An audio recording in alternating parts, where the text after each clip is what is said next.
Manager होगा वो एक दिन आपके होटल को ही बेच देगा, आप नहीं जान पाएंगे।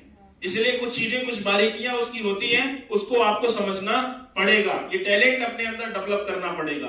दूसरी चीज रिस्क, ये बहुत बड़ा फैक्टर काम करता है। जब भी बिजनेस की बात आती है तो रिस्क भी होता है कि नहीं होता है? बिजनेस के अंदर रिस्क होता है कि नहीं होता है? क्या रिस्क होता है? चल भी सकता है, नहीं भी चल सकता है।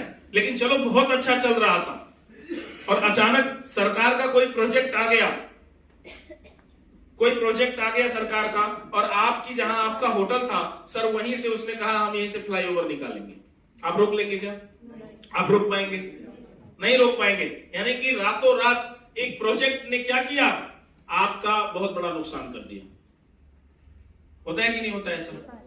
ये रिस्क है। कई बार हम इस रिस्क को फेस करते हैं। कई बार क्या हुआ, अच्छी खासी दुकान चल रही थी, पता चला घर पे आराम से सोए हुए थे, सुबह फोन आया कि सर आपके दुकान में आग लग गई, शॉर्ट सर्किट हुआ और पूरा सामान जल गया। पता चला किसी ने दीवार काट के चोरी कर लिया।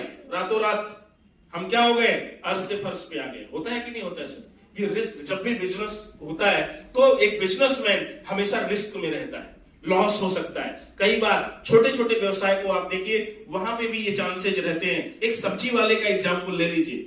कभी कभी क्या होता है, वो ढेर सारा माल खरीद लेता है और शहर में क्या हुआ, कर्फ्यू लग गया, इसी वजह से उसका क्या हुआ, सारा माल खराब हो जाता है। होता है कि नहीं होता है?